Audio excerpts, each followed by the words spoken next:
We've finally made it into the Football League, everybody. If you have no idea how I've ended up at Oxford, then you need to go back and check the previous videos on this year's Non-League to Legend playlist. This is Club 3 of the series. We've previously been at Alfreton and Bath, but here we are. We're in Oxford, and of course, the first order of business is we need to work out where we're going to be living. Now, of course, my first thought is I could just carry on living in the garage in Bath that I've been living in. I've had a look on Google Maps, as per usual. The train from Bath to Oxford, it's only just over an hour. That's perfectly doable. If I want to drive, we go via the M4 and the A40. It is 70 miles and takes an hour and 43 minutes. So we're not going to be driving, don't really want to be training. I think we are going to have to be getting ourselves a house in Oxford. And that's right, we should be able to get something closer to resembling a house. We have had a significant pay rise. We're not going to have to live in a garage anymore. In fact, we can live here. We've not got the whole house. We've got a one-bedroom flat. I guess it's this room at the top here for £170,000, absolutely maxing out our budget. But you know what? Looking through some of these pictures, it's a bit of an improvement on living in a double garage like we have been in Bath. This is what the Football League buys you, boys. Is that my car? Does that car come with it? I mean, that's better than the van I've been driving around in. Oxford's going to be fun. Hello and welcome to Club 3, Part 1 of Non-League to Legend. I'm Kev. And coming up on today's episode, we're going to be playing our first game of life in the Football League. And it's not even a Football League game. We're going to be playing against Grimsby in the FA Cup. Grimsby are also in League 2, but right up towards the top of it. And I have spent all of the time since yesterday's episode, trying to work out what kind of formation I can put together with this Oxford team. And this is what I've come to. We are quite light on players in all positions. We only really have one decent striker, which is Owen James. Lang can also play up front, but if we play him up front, then we don't have anyone else who can play on left wing. Thompson can play right wing, and so can we've got Adam Meckie as a backup right winger who's quite good. So we've got plenty of right wingers, but they're the only wingers we've got apart from Lang, and we don't have another striker. So we kind of have to play a front three like this. That's where I got to. It's either a front three or a front two and then something going on behind. But we've got no attacking midfield players and we don't have anyone who can play left midfield or right midfield. He can only play as a right winger. So we kind of are forced into a front three in that shape. And then when we move back into the midfield, we only really have two central midfield players. Full stop. Ruffles and Henry. This guy, Canice Carroll, is really a right back. And we've got lots of them. We have lots of right backs, lots of left backs, no real central midfield players. He can play in midfield. He's not great at it, but he'll play there for now. And then we've got a normal-ish looking back four. I mean, this guy's not great. I'd rather have Carroll back there, but then I'd have no one in midfield. And then we've got Clint in goal, which, I mean, it's good to have a familiar face from the stream series. Having Clint in goal, Lollujo FC goalkeeper extraordinaire, I'm happy to have him around the place, but the rest of this team definitely needs some work. We've only got to make it to the transfer window because we do have oodles of wage budget. We have no transfer budget to play with, but we have 20 grand a week of wage budget that we can either spend entirely on free transfers or move some of that over to transfer budget and buy some players. And then we just need to get them up to mid-table, which I think is doable. Like we talked about yesterday, this is a team that were up in League One last year. It's a team that the media predicted to finish second this season. We should be able to drag a few victories out of this team and get ourselves up to a mid-table finish with more than half the season remaining, especially if we can bring the right players in January. One of the other things I am being judged on, though, is FA Cup performance, and the board are looking for a third round appearance. So we need to, as first order of business, find our way past Grimsby. So as scary as it is, our first taste of life at Oxford is going to be sticking an experimental team in an experimental system out against one of the best teams in the division. We're just going standard, flexible, no team instructions because I have no idea how they're going to play in this lineup, whether they're going to be able to do it. There's no point fiddling with it too much until we know that this is a shape we can actually try and do. If you're wondering why we're doing a flat midfield three rather than the more traditional one like Grimsby are doing with the holding midfield player, we don't have any holding midfield players either.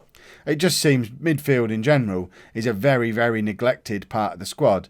And we could, if this system doesn't work at all, and we're already 1-0 down, if this system just looks like it's not going to work at all, then definitely to fill a gap to get us to the transfer window, we'll see what we've got in the youth team and the reserve team, and we'll play some players who perhaps are... I mean, what I've tried to do here is play our best 11 players and then try and put them together into a system. And if that really, really doesn't work, then we'll decide on a system and just put the best player we've got for each position, and maybe sacrifice some of the players that might be good enough to play in theory, but just don't fit into how we want to play. But hopefully this system will be enough to... All we want to do is get to the end of the year, get the transfer window open, and not already be under pressure at that point. So a win or two would be nice.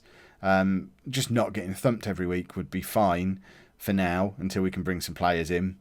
What I don't want to do is get sacked on my first job in league football, especially now we've got that nice little flat. We don't want to go back to living in a garage now. We've had a taste of the good life. James is in, and it's straight at the goalkeeper. Is that guy actually in? We'll have a look at James in a minute. I'm still learning the players. We're struggling to retain possession, apparently, which is weird when we're playing basically a 5-man midfield. You would think we should be able to retain possession, but apparently we can't. We've only had one shot in that entire first half. This whole thing doesn't seem to be working as well as it could so far. I meant to hit tactics at half time. So Owen James, this guy, 6 goals so far this season. He's come through our youth team, so he should be fun. Callum Lang, I think, is the top scorer, is he? No. We just don't really have anyone who scores goals. I'm already getting a shopping list together in my mind for what I want. And I think strikers and central midfield players is top of the list. And we'll worry about... I mean, if nothing else, that lets us do a 4-3-1-2 or a diamond or something. If we get a couple of strikers, 2 or 3 central midfield players, and then see how much money we've got left, maybe get a new winger on each side or something, and see if we can do a 4-3-3 or something like that. But have we just given away a penalty? I think we've just given away... No? Yes, we have given away a penalty. Come on, Clint. Do your business. It's good that one of our best players is our goalkeeper. Not so good when he doesn't save the penalties, though. Yeah.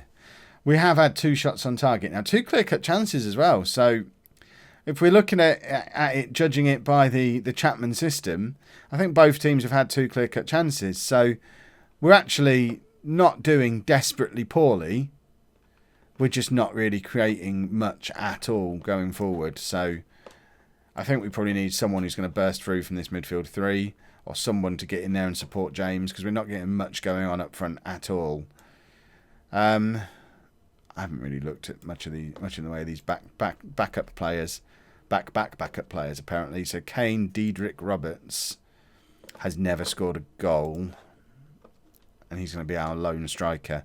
Right, we're gonna mix this up. We're gonna stick him up there, and we're gonna bring this guy on for him, and we're just gonna do a 4-3-3. And let's have a look to see what they want to do. So Stevens is an advanced forward. Has he scored any goals yet? He's never played a game. Wowzers. Okay, right. Let's get these guys playing in the... I mean, at least this should create some chances for us. You want to be a poacher, that's fine. You poach away. What do you want to be? Well, someone's got to play a little bit deeper. Who can do defensive forward or target man? Or deep line forward? None of you. I mean, you're all the same player. We have the same player 3 times here. Nonsense is this? Who put this squad together? Well, you're going to be a defensive forward. One of you can be a poacher. One of you can be an advanced forward. In fact, no, you can be the defensive forward because you're not any good at anything. So you're the... In fact, no, you'll go there as a defensive forward. I mean, this is top content. Doing this on the fly. There we go. And we'll try and get the... We'll just hit the ball up at them. I mean, it's straightforward. It might work. See if we can get ourselves some chances. Just hit the ball up at our new front 3. Some shots would be nice. If we end the game having had a couple of shots, I'll be a little bit more reassured than I was early on. There you go. We're going to get a shot. We've had 3 clear-cut chances now. There you go. This is more like it. We're creating opportunities. We're just not tucking them away because we don't have any strikers with any experience of scoring goals, which is problematic. Edwards now. He's running the wrong way. Someone tap him on the shoulder. We're the ones in the yellow, which, I mean, as you've probably already seen, I haven't seen it yet, but I imagine it was a delightful thumbnail, being bright yellow. So, good job, Oxford. What else have we got that we can make a change with here? This guy looks like he's possibly going to offer us a little bit more in midfield. Oh, I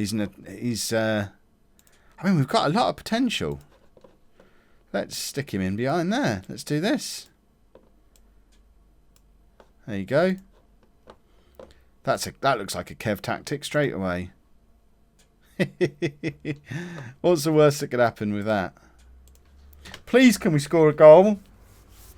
How have we only had 4 shots? I mean, he's a potential to come in the team as an attacking midfielder, maybe. We're going to have to play a lot of these youngsters. We've got a lot of youngsters with potential, just very few players who've got any current ability, which is troublesome when we're in a relegation battle.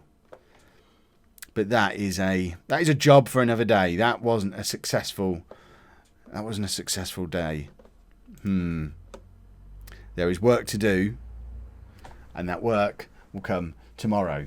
And hopefully tomorrow will also be the start of the transfer window too. That's what I'm planning on. Where are we? Why am I looking down there? December. Yeah, we'll start the transfer window tomorrow. We'll be fine.